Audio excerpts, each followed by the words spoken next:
You're listening to a Mamamia podcast. Mamamia acknowledges the traditional owners of land and waters that this podcast is recorded on.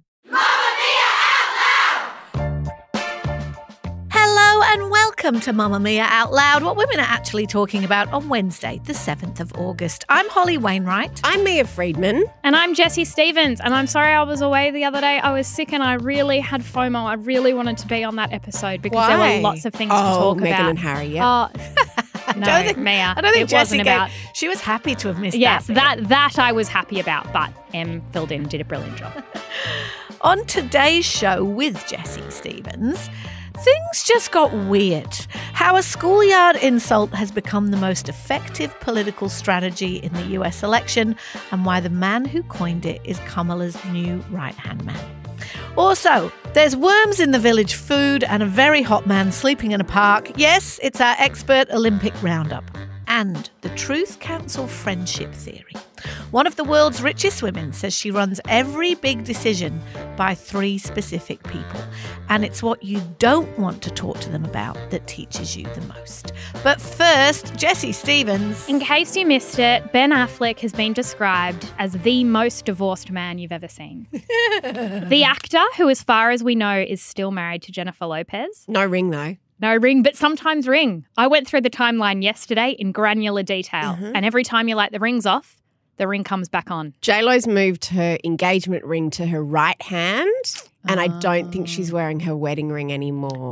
This divorce has been going on now for a while, and nobody is giving us any reason to believe it is untrue. So, we needed the last piece of evidence that this was true, right? If it wasn't enough that they sold their marital home. And Ben bought a home of his own. In a different suburb. In a different suburb. Very different summer holidays. Exactly. And was not in attendance on her Bridgerton-themed birthday party. And JLo also cancelled her summer tour to spend time with family. Why do we know all of this? Why do we know all of this? That was all the evidence we could just pull out without having done any research or made any notes. Literally none. I really worry about my brain. Okay, Jessie. Okay. The evidence we needed is Ben Affleck being photographed in LA. He was photographed. As Mia would say, this is not a visual medium. This Jessie, is not a please visual describe. medium, but I'm going to describe what he looks like. It's his haircut. I think it's called a faux hawk. It's a faux hawk. Which is where the sides of your hair are kind of like shaved and then it's a bit longer on top. It's a young people's haircut. It's like a really severe undercut. Yep. And it goes high up past your ears. He also had aviators on, a leather biker jacket that he was wearing on his motorcycle, the backpack, and he also had the slim fitted jeans. Yeah. One tweet read, "We are reaching levels of divorced never before seen by man." And another said, "The male mind 48 hours after a breakup needs to be studied." There was also an imagined conversation between him and his barber where the barber says, "What'll it be?" And he says, "I'm getting a divorce." And the barber says, "Say no more." And he gives him that haircut. Oh, it's so like we shouldn't be laughing about somebody's heartbreak, but it's also so funny because why are not all men, some middle-aged men just so predictable? Yes. We're breaking up. I really need a faux hawk. Remember when he broke up with Jen Garner and he got that back tattoo that goes all the way from his neck right down to the bottom of it? Like, Ben. And we're all predictable. Women get haircuts too. Women get post-divorce haircuts. Glow-ups. But his haircut is I've seen it on dozens of men that are walking around going, "I'm single, I'm on the market, I've got my jacket on." I know someone quite well who got divorced in his early 30s, same haircut, bought a motorcycle. It's a playbook. I think it's like an instinctive thing. You know how like salmon instinctively know where to swim? Yeah. It's not like, and this was many years ago before social media was a thing. Yeah. I think they just instinctively know. Yeah, they sniff it out. Like a They're homing pigeon or a salmon. I need a motorbike under my legs. Yeah, I need a motorbike between my legs and I need a lot less hair.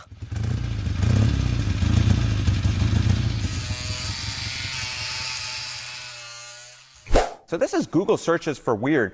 It's up 22%, my God, over the last week. Why? The race for the presidential election in the US just got really weird in a good way. In case you missed it, Kamala Harris has picked her running mate. There's been a lot of contention, controversy, mystery about who she'd pick.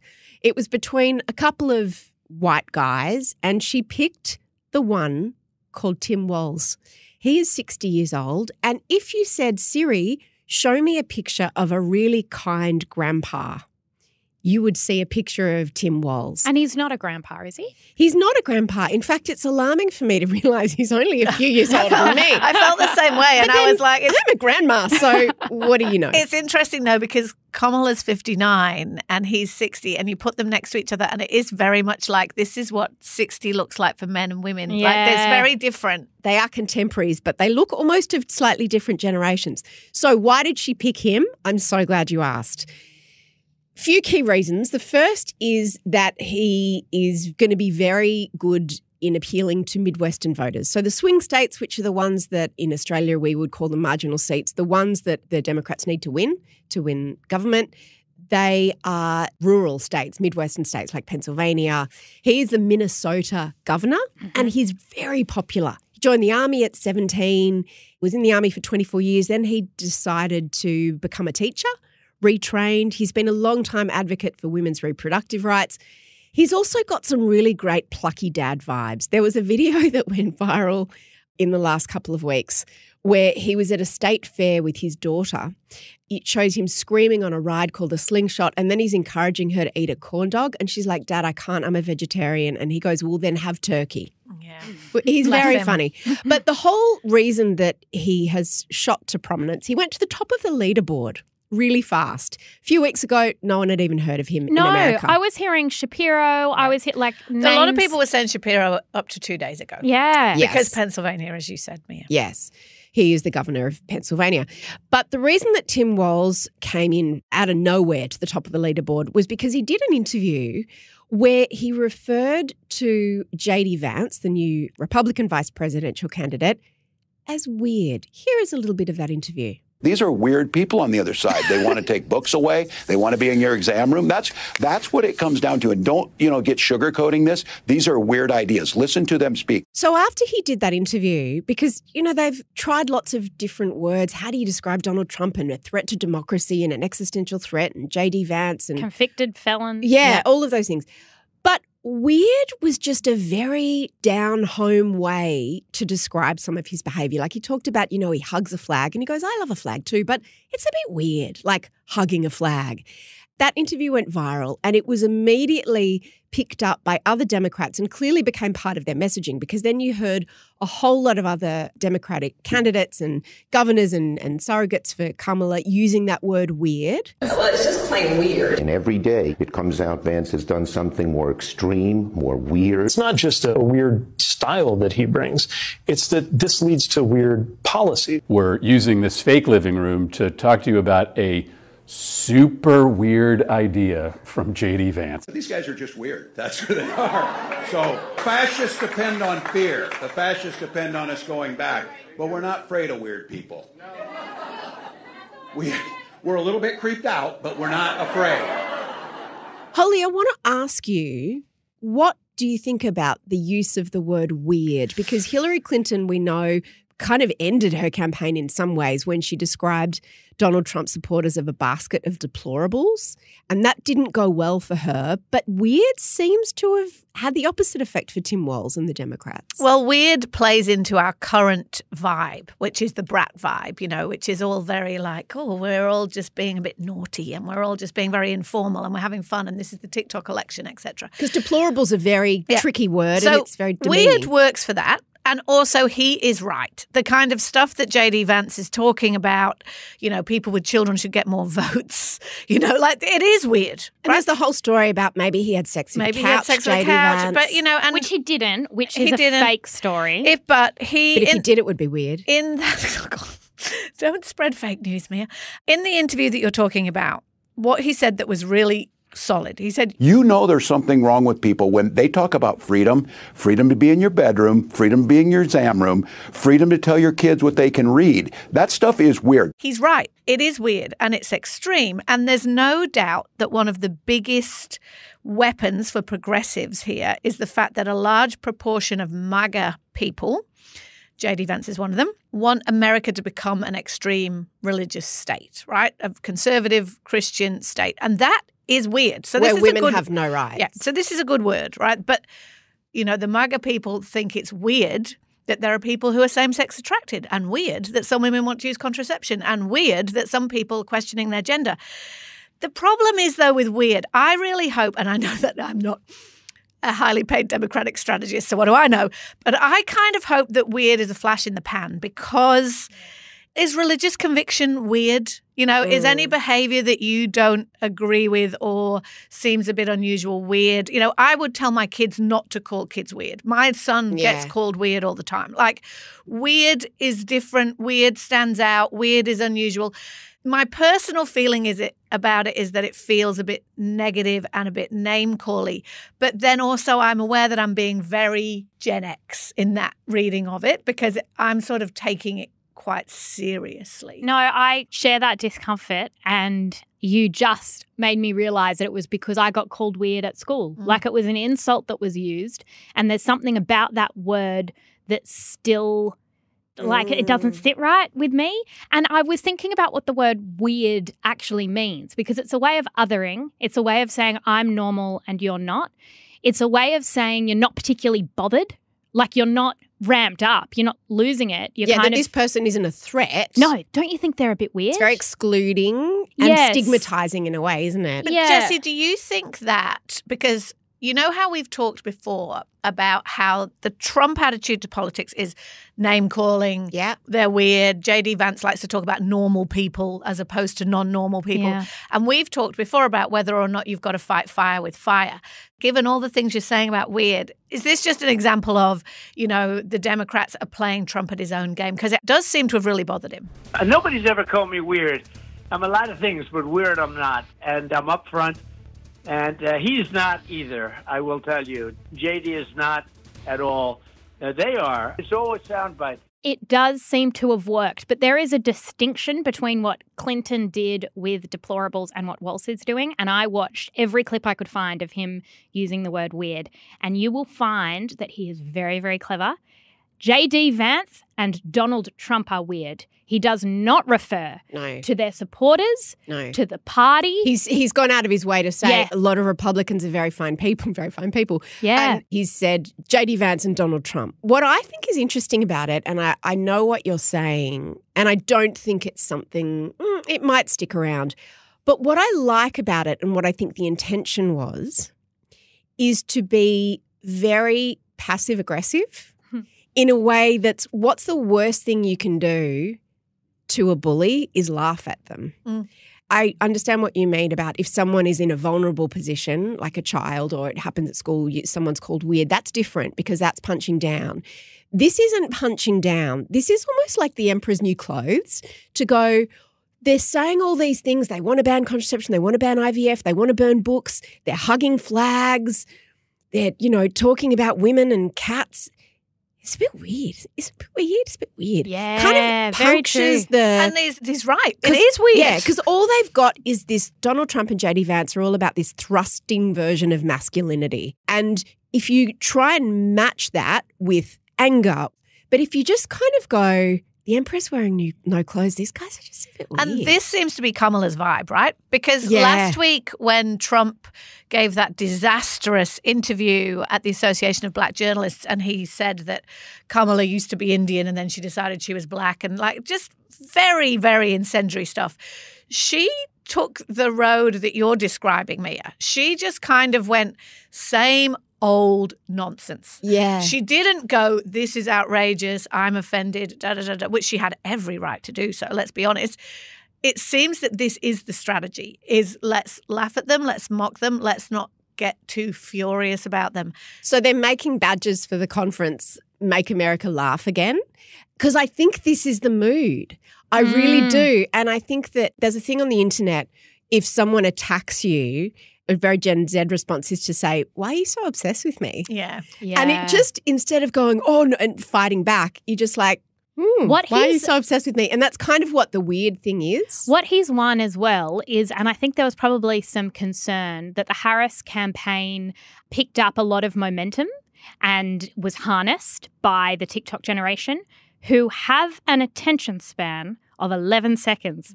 And that passed very quickly.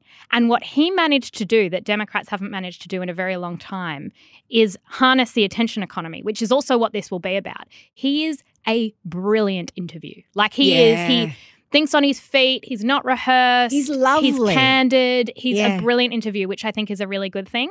The only other criticism I have is that he was at this rally or something and he was talking about JD Vance and he said something like, I can't wait to debate him. That's if he can get up off the couch. And everyone started laughing because what he was referring to was the since deleted tweet with a fake quote from JD Vance's book that said that he performed some sexual act on a couch.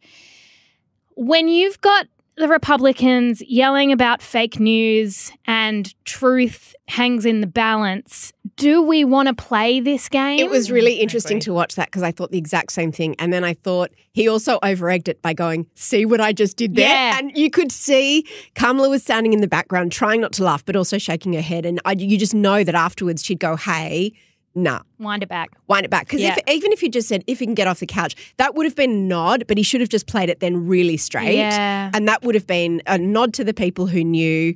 But I agree with you, Jessie. The thing is that I think that this guy, authentic and genuine, are overused words. You don't see them often in politics. But I don't think that he went, I'm going to use this word. There was nothing strategic. He wasn't in the running for VP when he gave that interview and said weird. He really wasn't. He just spoke a truth, spoke an unspoken thought. And he went on to develop it to say, I grew up in a Midwestern rural town and the rules there are, it's none of your business. Like, don't get into my kids' bedroom and don't get into my sex life. Don't get involved in my wife's health care. Don't tell my daughter what contraception she can use. It's none of your business. And he really was able to articulate that on a level that Kamala Harris, as a West Coast liberal black woman, might feel a bit remote to those people. But when he said that, I think he compliments her really, really well. It'll be interesting to see because to your point, Jessie, about harnessing the attention economy, when Kamala was announced and the coconut and all of that and the brat, it was all organic and it's brilliant. And it seems that this has also been organic, the weird, right? But if you're their campaign people, you are waiting for the next one of those moments, right? Because you want that next spike. And the danger is if you start trying to engineer them. Yes. Because as soon as you start trying to engineer them, okay, we had coconut, that was great. And brat was organic. And then we've got weird. What's next? Like that's where you can begin to really fall over your feet. So I hope they've got the smartest people around them who are going to be like, let's not try too hard, Tim. Welcome the next Vice President of the United States.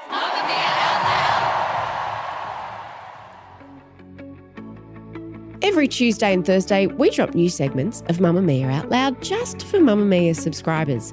Follow the link in the show notes to get your daily dose of Out Loud, and a big thank you to everyone who is already subscribed.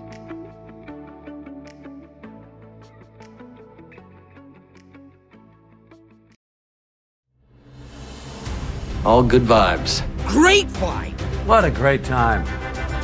Friends, all is not well in the Olympic Village, and I worry. I've been worrying, and I'll tell you why. A British swimmer named Adam Peaty said this week athletes have been finding worms in their food. Oh, dear. He said, I like my fish, and people are finding worms in the fish. It's just not good enough. The standard we're looking at, the best of the best in the world, and we're not feeding them the best. Why would there be worms in the fish? I don't know a lot about food. But I don't know how you get worm in a fish. Oh, but yeah. I was thinking maybe because you know how I mentioned that they've been trying to have more plant-based. Not maybe that a it's worm from, like, is plant-based. Yeah, because some people From eat my worm worms farm. as a source of protein, but I don't think that's what this is. I don't think that's what I'm this trying is. to give best intentions. I'm benefiting of the doubt really hard here for the Olympic Village. Apparently, the quality and quantity of the food isn't up to scratch. 60% of all meals are meatless, with 1/3 plant-based. Petey says that there aren't enough protein options and the queues are out of control, with athletes waiting 30 minutes for a meal. Have they found the muffins yet? The chocolate muffins, have they been located? It's interesting because in the pool, they were saying like there weren't that many world records. Apparently, it was like the depth of the pool, they said. But, maybe it's the worms too. Maybe people aren't at their best.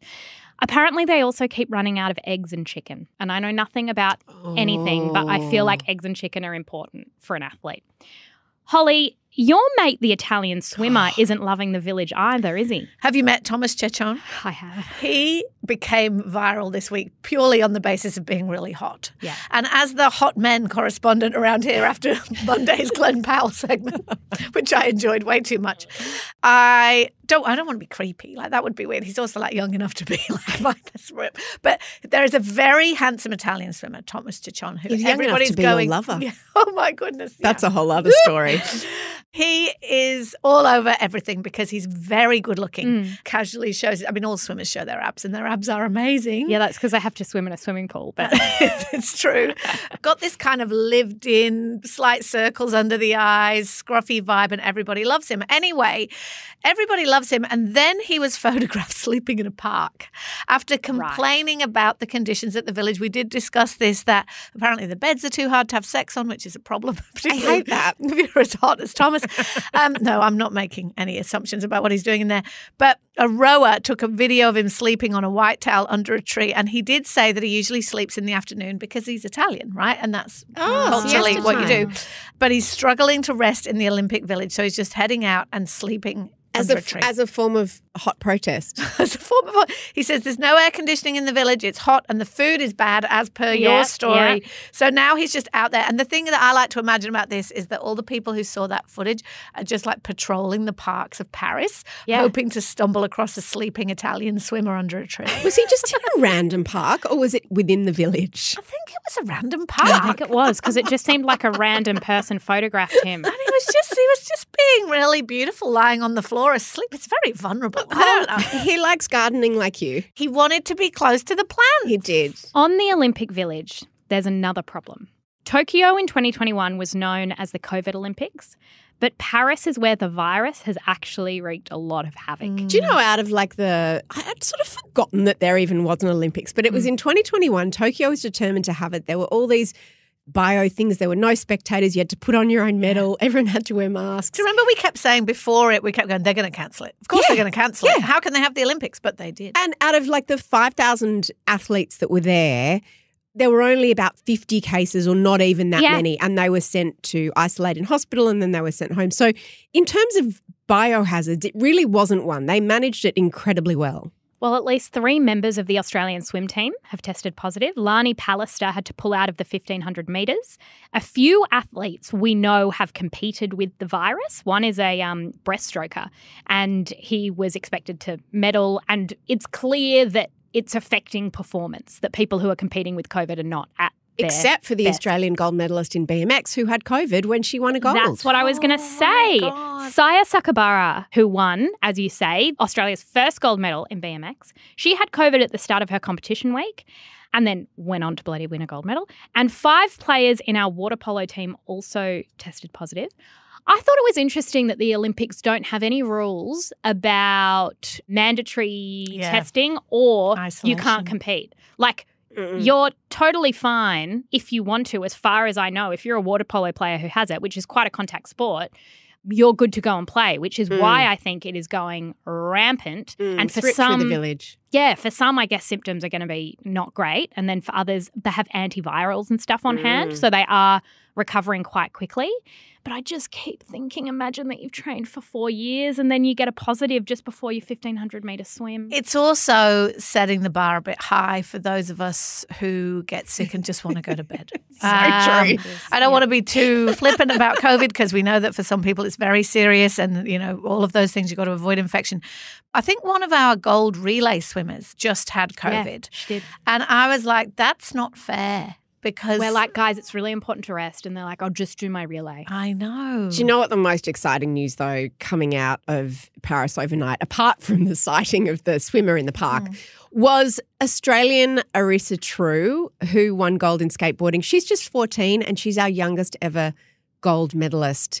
Here's a little interview that she did afterwards. I'm saying little because she sounds like a child, which she is, and it's just an extraordinary achievement. Have a listen. I started skateboarding when I was 8 years old, and it was because I surfed a lot, and I still do surf so much now when I have time. But in winter it just got too cold, so my dad took me to the skate park, and then I just started skating, and I just loved it from then. It was just lots of fun and challenging and just something to do after school.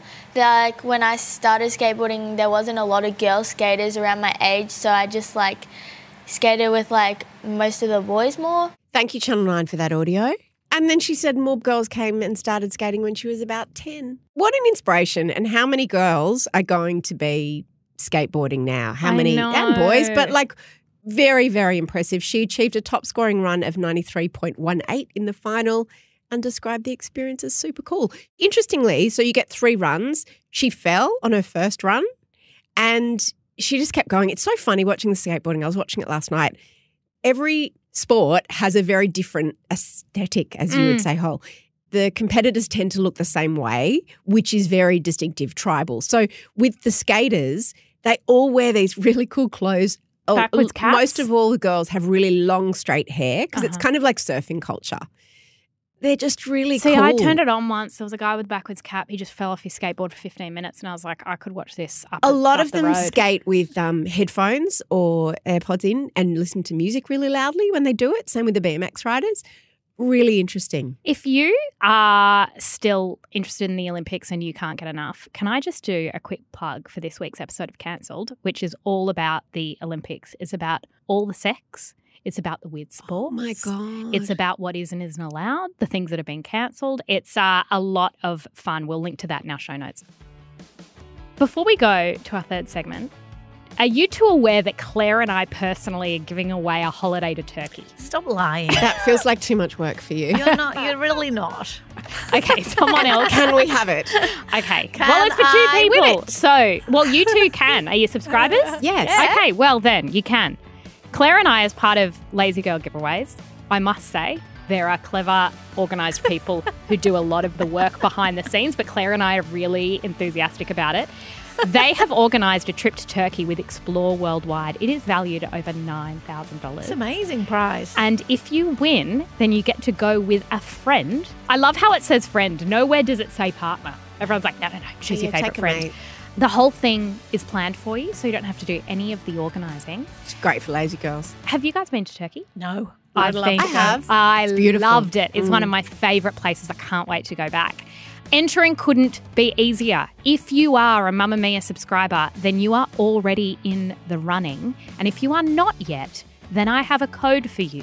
It is VACAY20 and you get 20% off a yearly subscription. The prize is drawn on the 20th of August, which is a couple of weeks or something. A link to enter and the discount code is in the show notes. T's and C's apply. So you've got a big decision to make or you've got major life news to share. Who do you talk to about it? Look, if you're Melinda Gates, you sit down with Oprah Winfrey and Gayle King and have a chat. This story, I came across it on Instagram, this little snippet of an interview that Melinda Gates, who's one of the richest women in the world, used to be married to Bill Gates, and we've talked about her a lot and about how she's a billionaire who puts her money where her mouth is, funds a lot of really important causes around the world. Anyway, she sat down with Oprah and Gayle for a kind of nauseating but also awesome chat about life. And one of the things she said was about her girlfriends, who she listens to when she's got a big decision to make. Here's what she said. I've been lucky enough, incredibly lucky, to have 3 female friends now for over 30 years. Wow. 3. 2 of them over 35 years. One of them lost her husband in our 30s. He was my good friend. We walk every Monday morning. So if you're in town, you walk. They are my truth counsel.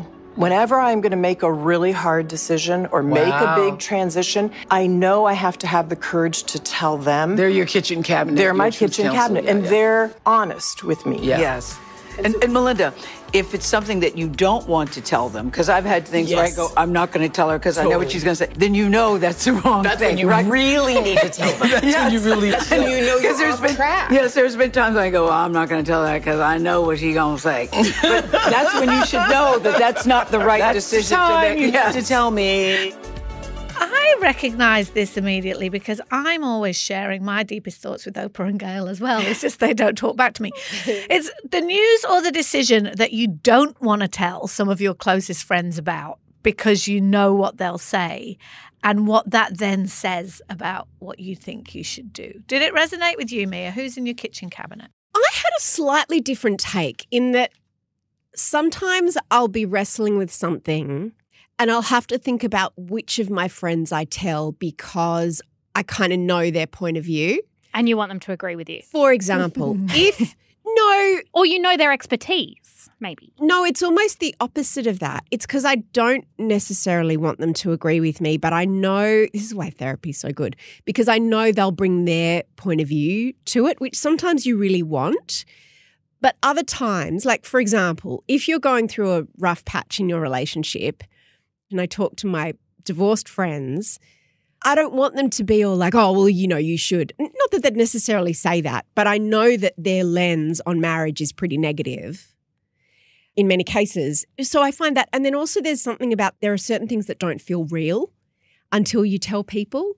It feels like once I say it out loud to these important people who know me really well, I can't unsay it. The idea that not being able to tell them or being apprehensive to tell them is some kind of test for the quality of a decision, I think is very true. I do too. I often have either omitted or lied to people in my life about a decision that I made because, and specifically these decisions are around, they think I'm being taken advantage of. They think that I'm being exploited and that someone's asking for something ridiculous. I can't say no. I'm ashamed of how I can't say no. Yes. So I go and do this, which I shouldn't do. And then someone will say, you didn't do that, did you? And I'll go, no, I didn't do that. Because I don't want the compounding shame that I already feel. And 100%. I also had it with relationships. Like I would be with someone who treated me really badly. We weren't in a relationship according to them, but I would be seeing them. They treated me really badly. And then they might send a message and go, do you want to hang out on Saturday night? And I will look at that and go, yes, I am not telling a soul that I'm hanging out with them. Oh. And in my head, I'm going, I'll wait for things to get better and great until we're basically like normal again, until I have the guts to tell my friends, which inevitably didn't happen. They just hurt me in new and insulting ways. And then I had no one to tell. You know, the other reason that's a red flag, and you saying that has made me suddenly remember, when I was in an emotionally abusive relationship, I hid that from everybody. Oh, yeah. I hid it because I wanted to protect him. This is why abusive relationships are so insidious, because the first step to them is isolating you from people. So that weirdly, I didn't want the people who were close to me to think badly of him. Yeah. That's how it messed with my mind. Yes, but I also think there's another element, which is you don't want them to think badly of you because you're embarrassed, because some part of you knows that you shouldn't be accepting this. And if someone else told you that story about them, you'd say, get out. Yeah, like what's wrong with you? Yeah. Because what this is really about is who you can be really honest with, right? And ideally, you've got someone in your life who you could tell anything and they could tell you their honest opinion and it would be all right. You know what I mean? So if you go, I'm going back to him, you know, in that example, and I've been there too, 100%, and they go, well, you shouldn't do that. And you go, well, I'm doing it anyway.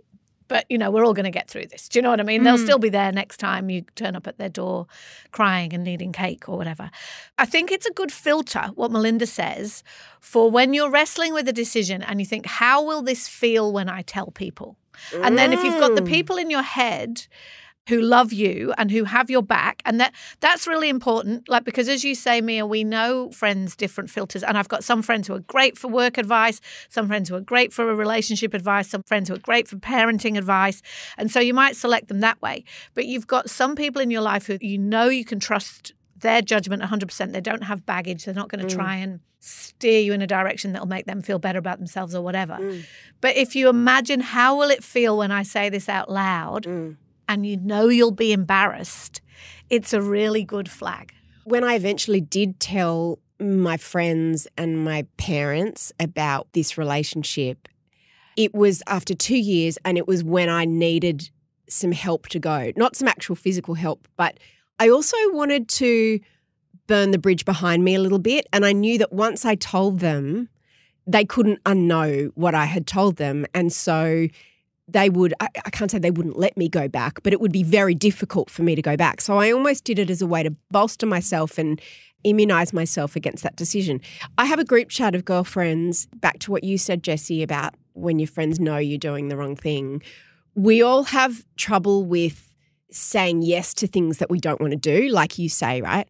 So in this group, we all bolster each other and we have to confess when we've agreed to something. We have to preemptively confess when we've agreed to something. That's funny. That's a good idea. And we all hold ourselves accountable. And then we also, so we don't wobble, when we're asked to do something that we don't want to do, we can't do, we'll put it to the group. And then the group will go, you cannot. And so it's like, okay. And the group will help us formulate the response. Yeah. Yeah. I had something the other day that I was asked to do something that was so manipulative. My instinct would have been to just, I don't know, do it.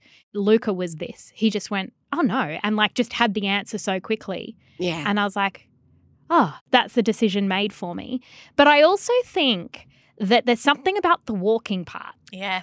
Walking with friends is absolutely ace. Yeah. It's very different to sitting and having a coffee or having a really intense meal. Can feel quite confronting then. Yeah. But when you walk, you don't have to look each other in the eye and you can meander, go in different directions. There's silence. There's things to look at. I just think it's a way better context sometimes to have heavy conversations. I'm just imagining Melinda and her girlfriends. For a start, I want to know who they are, who she walks with every Monday. And if she talked to them about Bill. She must have. I absolutely loved how she goes, if you're in town, because like properly rich people, they could be in one of their many residences. But all her friends might not be rich. No, but she is. So if you're in town, you're walking. And I want to know the kind of things that she needs to tell them about. I want to give $1 billion to Harry and Meghan. No. Don't do that. I'm thinking about trying to eradicate malaria in Africa. Sounds great. Like a good idea. We're here. I want to know who's in Out Louder's kitchen cabinet. Like, what's the criteria for it? Because, as I say, I think one of my criteria for real honesty is you have a friend who you can be really honest with, but you know that's because they'll always be there for you, right? That's very important. If they're going to get offended if you do the opposite of what they say, then they can't be in the cabinet. Outlouders, on our subscriber episode yesterday, I spoke quite candidly about my revelations around ADHD and food. It relates to my quest for a new lunch. It's about food hyperfixation. It's clearly sparked a massive chord. The Outlouders Facebook group has gone off. A lot of people saying it was an aha moment for them or telling their own stories. We will put a link in the show notes if you want to have a listen to that episode. I highly recommend it. Outlouders, stop telling me what to have for lunch. It doesn't work that way. She has to imprint on her next lunch by herself. So true. It's serendipity. She has to stumble into the next bread good of her own free will. So true. English muffins.